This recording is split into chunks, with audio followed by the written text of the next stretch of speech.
Moltes mercès, doctor Colomines. Té la paraula el doctor Vicent Flor. Bona vesprada, moltes gràcies al Centre d'Història Contemporània de Catalunya i a la Societat Catalana d'Estudis Històrics per haver-me invitat. És un plaer i jo considero que tot el que siga que es trenquen els murs d'incomunicació, d'incomprensió que hi ha entre els diferents territoris catalanoparlants i entre les diferents persones que compartim una llengua i diem bon dia, és un element a tindre en qüestió. Jo el que el vinc a dir no és gaire positiu, però no facin el favor de no disparar al missatger perquè no en tinc exclusivament la culpa, però us diré d'entrada que el terme Països Catalans s'està inventat per un valencià, el senyor Benvingut Oliver, de Catarroja. El gran impulsor del concepte Països Catalans, ho ha esmentat el professor Colomines, és Joan Fuster, nosaltres valencians, hi ha altres textos, i ara us diré que el terme Països Catalans avui al País Valencià és un terme, un desús molt important i fins i tot un terme políticament molt incorrecte. I aleshores la primera conclusió podran dir estos valencians aclareixen, no n'hi ha manera d'entendre's. I per tant és veritat que això podria passar. Jo intentaré fer un esforç resumit i didàctic de què crec que ha passat i que està passant al País Valencià per tal d'entendre algunes de les claus. D'entrada, el terme Països Catalans és un adjectiu català que implicaria que tots els territoris i els grups socials que conformen són catalans. Què és aleshores ser català? Són catalans els valencians? En quina mesura ho són? Jo els recomanaria que no faren una enquesta en la ciutat de València preguntant-los a la gent corrent si se sent catalana perquè probablement rebran algun insult. Però anem a intentar trobar alguna explicació. La primera qüestió és evident, una part important dels valencians són catalanoparlants. A data d'avui, dissortadament, i per primera vegada en la història, som una minoria social al nostre país. Ja n'hi ha més castellanoparlants que catalanoparlants, no per l'existència de territoris històrics castellanòfons, que sempre han estat demogràficament poc significatius en el territori valencià, sinó per un procés de substitució lingüística molt avançada i la incorporació d'un contingent molt important d'immigració que no s'ha integrat lingüísticament. El País Valencià dels finals dels anys 50 en 2,5 milions de persones, avui en són el doble, més de 5 milions, i la situació evidentment ha canviat. Hi ha un procés de castellanització molt avançat a l'àrea metropolitana de València i a l'àrea metropolitana d'Alacant. Però al País Valencià n'hi han de catalanòfons, com a mínim jo ho soc i els meus fills ho són, però tant com a mínim una generació en tenim. Per tant, en aquest sentit, tenim elements comuns i, per tant, si la nació o la construcció política se fonamenta en la qüestió lingüística, el terme Països Catalans s'entén molt millor que si anem a la construcció de la nació entesa com un demos, com un projecte col·lectiu de decisió, que ho estem veient. Ho ha dit el professor Colomines i no insistiré, políticament, administrativament, els valencians no han estat mai sota administració catalana. Per tant, algú fins i tot li ha tirat la culpa a Jaume I. El senyor, podem culpar a Jaume I de no haver fet el que tocava, però jo crec que això no té marxa enrere. Per tant, per exemple, es posa un llibre que està a punt d'eixir de la Universitat de València, és el professor Rafael Company i Mateo. Si ens fixem en este mapa, que és un atles etnogràfic italià dels anys 30, de l'any 27, perdó, els valencians apareixen en la frontera Catalani-València, els valencians serien catalans, serien catalanoparlants, i per tant n'hi ha molts exemples, i molta de la gent del País Valencià que s'estima el futur de la llengua catalana, és lògic que li hagi de donar molta importància a aquest element identitari. Per tant, això és així i es posa només aquest exemple i podríem trobar-ne molts altres. Tanmateix, des del segle XIII fins al segle XVIII, els valencians perdem la nostra estructura política pròpia 7 anys abans que Catalunya, en 1707, a partir de la batalla d'Almansa, fou sobirà, en termes que podem dir sobirà en l'edat mitjana i moderna, que evidentment no és l'actual, i sí, tot i que valencians i catalans sempre han estat, exceptuant alguns moments històrics, sota el mateix estat, la Corona d'Aragó, la Confederació Catalana Aragonesa i Espanya, de moment, fins al 9N, no veurem què passa, que no ho sabem, però de moment encara compartim estat. La valencianitat entesa políticament ens du a una altra manera de veure les coses. I en aquest sentit, els valencians políticament, administrativament, mai no han estat catalans. I per tant, si mirem un mapa del Regne de València o diferents mapes, la identitat valenciana ha estat forjada per unes institucions polítiques pròpies, una Generalitat pròpia, i això té una tradició que és veritat que en el 18 s'interromp. A més, Joan Fuster, en la qüestió de noms, parlava que precisament el terme català té aquesta polisèmia, la polisèmia d'aplicat i restringit al territori del Principat de Catalunya i alhora també una llengua i una cultura que cedeix el territori del Principat de Catalunya. No n'hi ha un concepte com la francofonia, la Commonwealth o la lusofonia, la comunitat hispanoparlant, i de fet Fuster ho lamenta en els llibres valencians davant la qüestió nacional. Fuster diu: la comunitat catalanoparlant s'ha vist privada per la història i quan més la necessitava d'una designació única i inequívoca, dins de la qual les descompensacions sociodemogràfiques en cada moment haguessin pogut redimir-se en un sentit clar d'identitat. I per això la proposta dels Països Catalans. Per tant, tenim la francofonia fins i tot té bandera pròpia. El cas dels Països Catalans no està clar, perquè de fet, ara després en parlarem, la senyera de les quatre barres és un patrimoni de tots, dels aragonesos, només dels catalans, etc. Per tant, la identitat valenciana en un context, pensem, Fuster escriu el llibre Nosaltres valencians en els anys 60, en un context en el que el franquisme havia arrelat profundament en un país valencià en el que havia hagut una repressió molt significativa, les identitats que tenien que sorgir i en el que l'existència d'institucions pròpies. A Catalunya està la mancomunitat, se recupera la Generalitat, però al País Valencià no. Al País Valencià, des de 1707 fins a la caiguda del dictador Francisco Franco, no hi ha institucions polítiques pròpies. Per tant, Fuster, fins i tot en aquest terme, diu que allò eren fotesses forals, pensa que en els anys 60 la millor manera que els valencians plantaren cara al nacionalcatolicisme franquista era, i és lògic, a mi em sembla molt comprensible, de la mà de Catalunya i dels catalans. Com que en els anys 60 encara el procés de castellanització popular era relativament recent, havia hagut un procés de castellanització de les classes dirigents, però no popular, la gran emigració dels anys 60 i una part de la meva generació que fa el canvi lingüístic és d'aquesta època, dels anys 60. En Alacant és cert que és anterior, doncs en aquest context serà necessàriament que se redefinisca en dos aspectes. Un respecte a l'Espanya nacional catòlica i altre respecte a Catalunya, que era vista com la salvació, entre cometes, com la que plantava cara, com la que podia traure'ns als valencians de la prostració. Això, aquest projecte fusterià, tindrà una reacció molt important que ha apuntat el professor Colomines, precisament perquè per primera vegada en la transició tenen les classes dirigents valencianes el risc de perdre l'hegemonia i per tant reaccionen contundentment amb l'estratègia de l'anticatalanisme que avui no tenim temps d'explicar però que ha estat molt significatiu. De tal manera, Joan Fuster, en Nosaltres els valencians, diu que dir-nos valencians, en definitiva, és la nostra manera de dir-nos catalans. Joan Fuster, per tant, és un catalanista i això ha estat utilitzat per la dreta i una part de l'esquerra valenciana contra el conjunt del moviment valencianista. Per tant, la llengua compartida és l'element diacrític fonamental de la construcció identitària del valencianisme dels anys 60. Però jo no ho havíem parlat, però estic d'acord en les tesis que ha plantejat Agustí fa un moment. A partir de l'estat de les autonomies s'institucionalitzen i se recupera l'autogovern valencià i per tant se crea un marc simbòlic i polític clarament separat. Fins i tot l'Estatut d'Autonomia, a diferència de l'Estatut de les Illes Balears, no reconeix la unitat lingüística.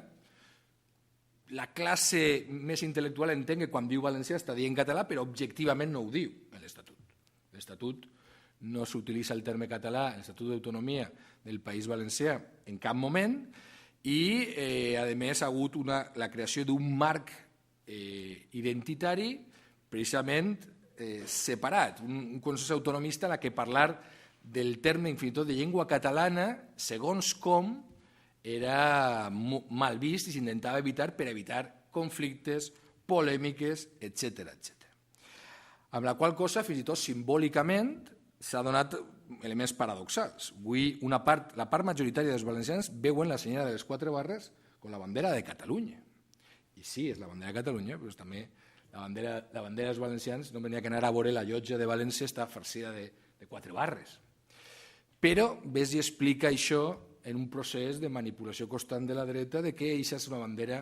De fet, en un diari de la dreta valenciana, que és Les Provincias, aquesta bandera se diu la bandera catalanista. La senyora de les 4 barres, quan tindrem molt que discutir. Per posar-nos un xicotet exemple, un petit exemple del que estem nomenant. Això farà que la gent, els valencianistes o les persones més compromeses en el redreçament nacional del País Valencià se vegin en una situació d'estigmatització que he tingut ocasió d'estudiar i que ara no tenim temps d'explicar. Per tant, fins i tot se podia veure, nosaltres també tinguérem una televisió autonòmica pròpia, uns anys posteriors, seria Canal 9, avui l'actual president de la Generalitat ha decidit tancar-la durant un temps, en la que si a TV3 la realitat era molt principatina o com vulguem dir-la, el País Valencià, des de luego, informant-te per Canal 9, tu no sabies que a Catalunya parlaven la mateixa llengua que al País Valencià, ni de lluny. I, per tant, hi havia un element, fins i tot la Generalitat Valenciana, en mans dels partits d'àmbit estatal, se configurava com un contrapoder a Catalunya. Nosaltres tenim incorporat en l'Estatut d'Autonomia, en la reforma, una clàusula dita clàusula Camps, i jo no soc jurista, però que és kafkiana. Jo s'ho traduiré al català perquè n'hi ha que traduir-lo en aquest cas. Ve a dir-nos que els valencians ja es va bé l'autogovern que tenim, però si per alguna d'aquelles els catalans en tenen més, nosaltres ens apuntem al carro. Això ho tenim incorporat en l'Estatut d'Autonomia. No explicita Catalunya, però, en fi, tot el món s'entén que és així.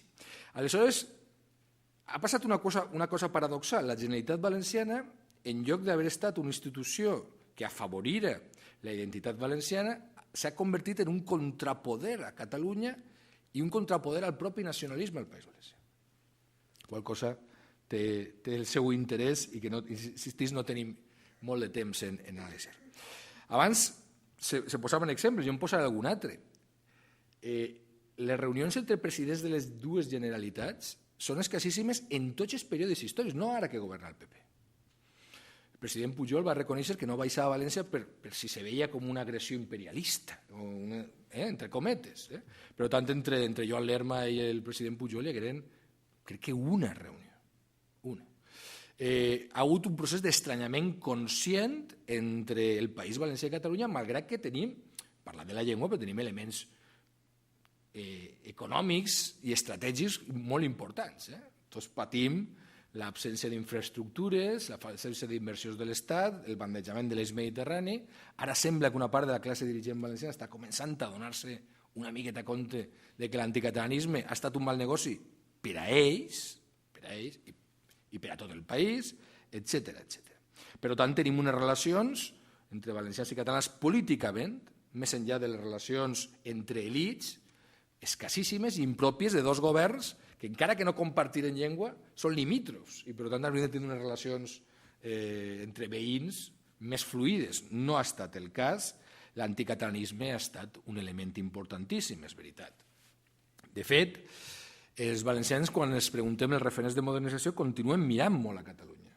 Barcelona és un referent per molts valencians i quan hem vist les dades, aquestes dades que li pregunten en relació amb com ens sentim, els valencians destaquen pel seu anticatalanisme, però una de les coses curioses és que quan li pregunten als catalans què pensen dels valencians, tampoc s'avaluen massa bé, probablement com a reacció per l'anticatalanisme, i les dades de la transició democràtica eren molt millor que no ara.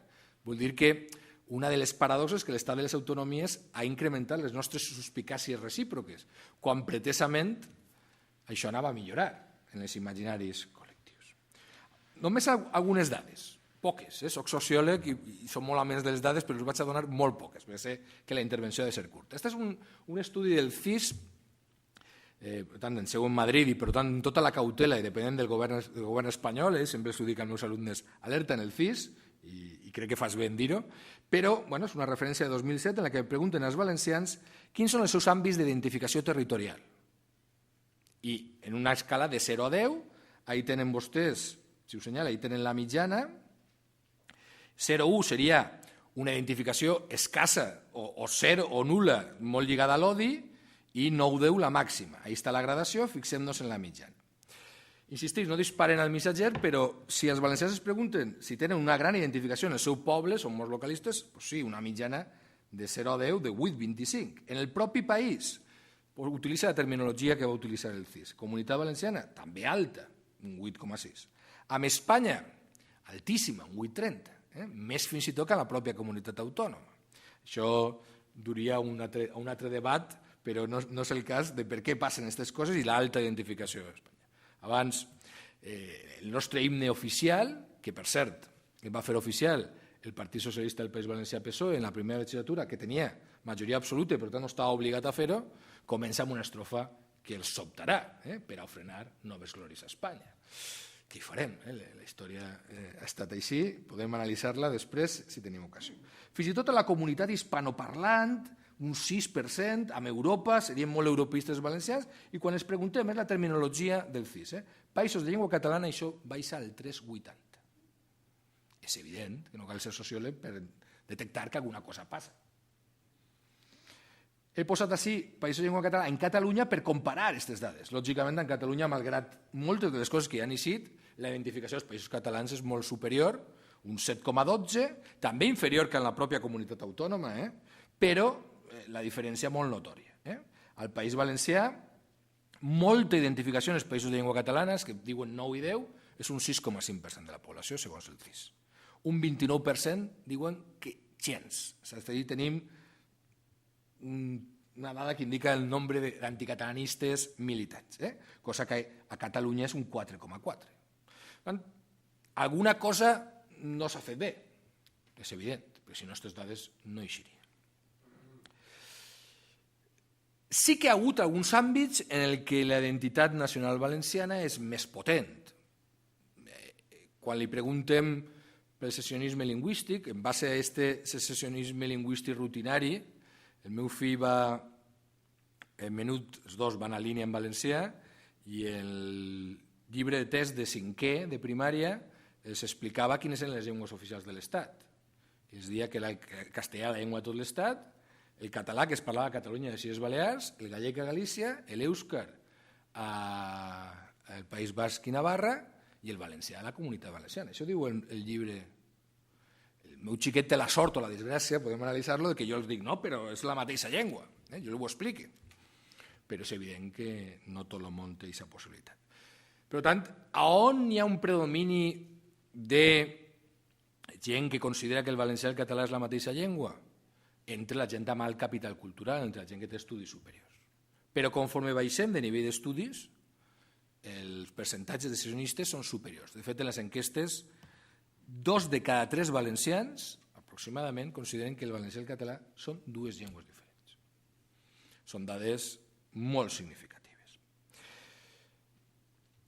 Aleshores, i per això potser s'entenga més, al País Valencià ha hagut una mena de resistencialisme cultural molt lligat a mantinguem la unitat de la llengua catalana, més que fonamentar un valencianisme popular que permetera una base social com la que avui estem veient en Catalunya, que és evident que diguen el que diguen a Madrid, el procés del 9N no és una dèria del president Mas. Hi ha alguna gent més implicada, i això s'hi veu, és evident. Al País Valencià, aquest suport popular és menor. I això explica algunes de les coses. Per exemple, Joan Fuster va dir aquesta és la nostra trinxera, la cultura. I jo ja estic ben d'acord en que la cultura és molt important. Però potser vostès també estan d'acord amb mi que l'economia ho és tant o més i que la política, sense una política pròpia, la cultura pròpia també està en una situació molt complicada. I el País Valencià és un exemple. Al País Valencià tenim un sistema educatiu en què la llengua catalana només s'utilitza com a ensenyament general en els centres públics, en els privats és pràcticament inexistent, hi ha línies separades, se segrega lingüísticament i els meus dos fills que van a línia en valencià, molts dels professors no els ensenyen en català. L'ensenyament és inferior al que realment es dona. Per tant, la trinxera no ha acabat d'eixir bé. No ha acabat d'eixir bé.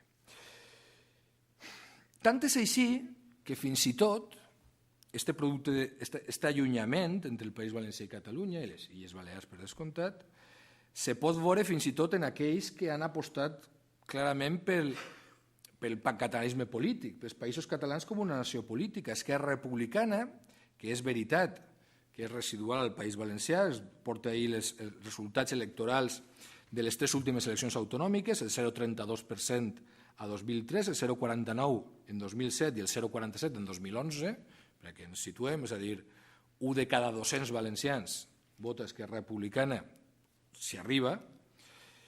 Ja en l'últim document de l'última ponència política diuen el següent. Clar, el procés sobiranista de Catalunya ha fet evident que allò dels països catalans de que no, primer anirem de la mà de Catalunya i ens salvarem, cada vegada és un discurs més inversemblant. Tant és així que este partit ja defensa la república del País Valencià. És veritat, i diuen en el seu document polític, des d'Esquerra Republicana treballem perquè el País Valencià, que constitueix un subjecte polític sobirà i específic, com la resta de territoris històrics dels països catalans, disposa de la plena capacitat d'exercir el dret a decidir el seu futur. Estem davant d'un espai, un demos, una sobirania separada. És veritat que d'una manera tàctica, perquè reconeixen que l'objectiu no ha canviat, que a llarg termini és la independència conjunta dels països catalans. Però l'estratègia, fins i tot l'estratègia, ha canviat amb una república del País Valencià. Esta foto que els duc és de l'última manifestació de la Diada Nacional del País Valencià, el 9 d'octubre, en el que això era el seu objectiu. Per tant, per anar acabat. D'acord, este panorama que ens has dibuixat, i quin és el futur de la comunitat catalana, com vulguem dir-li?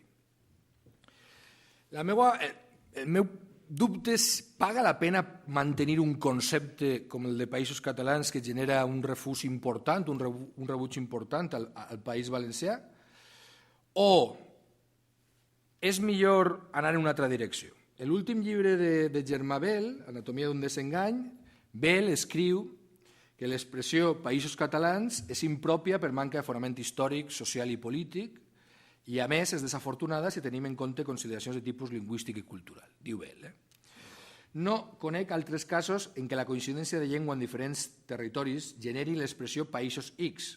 Ni existeixen uns països francesos, ni uns països espanyols, ni uns països portuguesos, ni uns països anglesos, ni uns països alemanys. Ben mirat, a Europa només existeixen els Països Baixos. Els temps que corren imposen anar superant les concessions estètiques pròpies de la minoria d'edat. Madurar és condició necessària per a la majoria d'edat. En aquest sentit,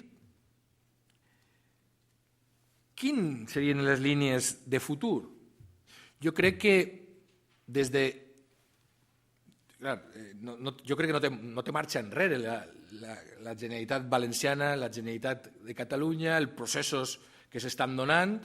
Un altre debat molt interessant seria en el cas de que se constituir una república catalana, en quina situació quedem balears i valencians, que no us ature aquest procés. Jo crec que ho passarem pitjor, és a dir, que els catalanoparlants serem menys a l'Estat i si amb un 20% aproximadament de catalanoparlants en el conjunt de l'Estat el respecte és el que és, doncs un 8% que passaria a ser, no cal ser, potser m'equivoque, i aleshores el Partit Popular abraça la llengua catalana, diu ara que se n'han anat els catalans, però no és un escenari, coincidiran vostès amb mi, probable, atès les situacions en les que estem. Amb la qual cosa hem de mirar com articular les relacions. Tenim un patrimoni cultural molt important, una llengua i una cultura lletrada compartida. Gràcies a això jo puc que els meus fills llegeixin classes en la nostra llengua, si no seria molt difícil la producció editorial estrictament valenciana, i això és un valor a tindre present. Jo crec que ens interessa un coneixement recíproc major, ens interessa refer ponts i sobretot també tenim interessos econòmics. És veritat que competim en algunes coses, el Port de València i el Port de Barcelona són competidors en alguns aspectes, si van els vaixells al Port de Barcelona no van al de València i a l'inrevés, per tant això és evident, i és evident que la Lliga la pot guanyar un i si la guanya el Barça no la guanya el València i a l'inrevés. Això és evident, però també és cert que tenim interessos econòmics molt importants i a mi m'agradaria que com a mínim una part important de la societat catalana no se desentenguera d'aquests interessos, però jo tinc la impressió, estic convençut que els valencians perdem en això, però jo crec que també els catalans perden en certa mesura. A diferència del que ha dit Agustí, potser jo és que soc massa optimista, les xarxes socials poden ser un aliat, en el sentit que les xarxes socials l'Estat no les controla. L'Estat pot prohibir, i ha prohibit TV3 i Catalunya Ràdio al País Valencià, a més de tancar Canal 9, però no impedís que jo puga llegir els tuits que escriu l'Agustí i l'Agustí els tuits que jo escric. És poca cosa, és veritat, i caldrà molt més, però com a mínim la globalització, segons com podria ser un aliat en la comunicació d'uns interessos compartits en què la llengua escrita com les xarxes socials són fonamentals i una part com a mínim dels valencians la compartim. Hi ha una indústria audiovisual, hi ha editorials, hi ha música que traspassa les fronteres. Abans se parlava d'Obrim Pas i Obrim Pas és un grup valencià i per tant hi ha alguns elements que poden ajudar a que trenquem les barreres en les que l'Estat i nosaltres mateixos ens hem construït. I després tenim un patrimoni important. La nostra llengua és una llengua parlada per molt més habitants de moltes de les llengües oficials de la Unió Europea, com és sabut, i per tant tenim elements que ens poden mostrar un cert optimisme. És veritat que he dit que la situació sociolingüística del País Valencià és complexa, però també és veritat que al País Valencià més de 2 milions de persones parlen català encara avui. Per tant, el repte és este. Jo no tinc les mesures màgiques, però el repte és combinar la unitat lingüística cultural i col·laborar des de la diversitat política, des del respecte d'aquesta situació diferenciada cap a un escenari que és sempre incert. I és veritat que probablement els primers catalanistes, si estigueren veient la situació actual que esteu experimentant en Catalunya, probablement no s'ho creurien. Jo soc dels que pensa que el País Valencià la història no està escrita i que, malgrat tot, el valencianisme, que s'ha reacomodat d'una tradició molt ètnica, lingüístico-cultural, a una tradició en la que avui Compromís, el valencianisme polític, parla molt de la qualitat de vida de la gent, i això està molt bé que ho faci, i que està en un procés de creixement polític, puguem trobar els camins perquè aquesta unitat cultural i aquesta separació política originària puguem saber-la combinar amb intel·ligència, com ha estat també una de les nostres tradicions polítiques. I això és el que volia dir-los. Gràcies.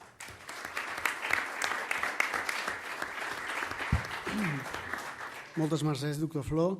Té la paraula el doctor Sebastià Serra. Bé, moltes gràcies i moltes gràcies per ser convidat en aquestes jornades que crec que tots aprenem. I n'Agustí és un poc culpable de que jo canviï l'esquema del que feia comptes a exposar. I entraré a una sèrie de qüestions. Mirin, a les Illes Balears, en aquesta legislatura política, hem tingut l'ofensiva més gran contra llengua i cultura catalana des del franquisme dur i pur. Una estratègia de la majoria absoluta del govern del Partit Popular que, seguint directrius de la FAES, això no s'ha d'oblidar, i aquesta estratègia l'ha aplicada a País Valencià i l'ha aplicada a Galícia menys, perquè hi ha hagut una contestació del propi govern de Galícia, I clar, és a dir, és una estratègia perfectament dissenyada, perfectament pensada de tipus estratègic contra llengua i cultura i una estratègia de separar el màxim possible respecte a Catalunya. Però mestres, ensenyants, estudiants i pares han derrotat el govern a les Illes Balears. Hi ha hagut una derrota parcial, no completa, perquè fins i tot el Tribunal Superior de Justícia de Balears en 6 ocasions ha dictat sentències contra el govern de Balears, cosa que és inaudit en aquest sentit, per qüestions referides a polítiques lingüístiques i polítiques educatives. Per tant, a hores d'ara, a les Illes Balears hi ha més d'un 80% de centres públics, d'ensenyament públic, que no segueixen les directrius del govern de les Illes Balears, sinó que segueixen els seus plans de polítiques lingüístiques que a la llarga dels anys havien anat avançant cap a un ensenyament en llengua catalana, amb llibres editats normalment a Barcelona, amb un professorat amb molta relació, bàsicament en Catalunya, però també amb l'escola valenciana, i amb un sindicat d'ensenyament potent que també existeix en el País Valencià i també existeix a Catalunya, que en definitiva duen unes línies educatives de progrés, unes línies educatives avançades i de llengua i cultura i amb prous connotacions de països catalans. Per tant, s'ha derrotat parcialment, dic, en el govern. Veurem què farà, falta poc per les eleccions, per tant jo no crec que tinguin temps de fer una llei, perquè ara podrien fer una llei i se podria aprovar i exigir l'aplicabilitat d'aquesta llei, però no crec que tinguin temps. Han intentat governar, com fa el PP, per decret. I per tant, el que han perdut davant del Tribunal Superior de Justícia són el conjunt de decrets que han fet. Fins i tot el cos d'inspectors d'ensenyament primari i secundari ha quedat reduït a 8. Han hagut de treure de fora, expulsar tots els inspectors interins perquè estaven en contra del propi govern, inspectors del sistema educatiu. Per tant, la situació ha estat de molta lluita en els centres educatius, insistesc, professors, pares, estudiants, i, per altra banda, molta lluita de carrer. A Mallorca no havien tingut mai 100.000 persones en el carrer en manifestació en defensa de llengua, cultura, escola, en definitiva. Per tant, en aquest sentit, jo crec que hem de tenir una visió en positiu. Existeixen iniciatives que han sorgit a vegades d'un territori o de l'altre, o plataformes que jo crec que històricament, jo som historiador, els hem de situar en el seu lloc. Per exemple, milers de persones han vist aquests anys l'Orquestra Jove de Països Catalans. Una orquestra creada en base a molt de treball. El mestre Bretons n'és el director, vull dir que és un mestre important en la musicologia actual catalana, però també ha treballat a Mallorca i també ha treballat a País Valencià. Aleshores s'ha fet una orquestra de gent jove que està actuant a tots els països, està actuant cada any a Prada, la Universitat Catalana d'Estiu, està sortint al Palau de la Música, va actuar fa poc al Palau de la Música aquí a Barcelona, i en definitiva ha recollit joves també de Catalunya Nord, també de l'Alguer, i per tant hi ha experiències novedoses que estan funcionant. Però què és el que no ens funciona? Moltes coses, moltes. Una és la qüestió, evidentment, política, avui ja se n'ha parlat prou. Tema polític, mirin, l'any 1931 la Constitució de la Segona República va prohibir que se poguessin federar Catalunya, País Valencià i les Illes Balears. La Constitució ho prohibia. Però hi va haver diputats catalans i mallorquins que varen fer vot particular. Un mallorquí, Gabriel Alomà, que havia estat mestre de Figueres, professor d'institut de Figueres, fundador d'Unió Socialista de Catalunya, entre d'altres, col·laborador de Marcelí Domingo, un home prou important dins l'intel·lectualitat de l'època, fa un vot particular, i jo penso que aquest vot particular ha tingut una força històrica. Però és que la Constitució de 1978 ho torna a prohibir, que és la Constitució actual. És a dir, que aquí hi ha un punt de partida molt clar, una prohibició tàcita i estratègica. Per política de partits, mirin, hi ha un moment, a la transició 1975-1976, que hi haurà organitzacions unitàries a partir del model de l'Assemblea de Catalunya, que se fan a Illes Balears. Bé, quan parlam d'Illes Balears parlam de cada una de les illes, Mallorca, Menorca, Eivissa i Formentera. Nosaltres tenim un problema intern prou important que no només és comarcalització, no és qüestió de consells comarcals, és un tema més profund, més d'insularitat profunda.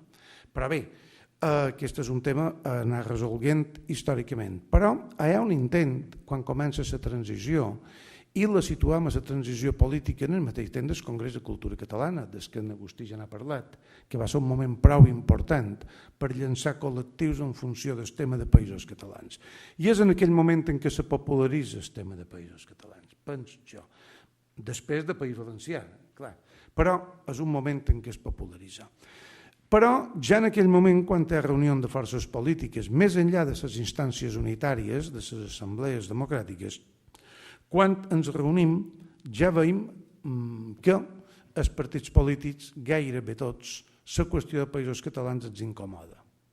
Des d'un punt de vista cultural, des d'un punt de vista fins i tot ciutadà, és un tema que se veu.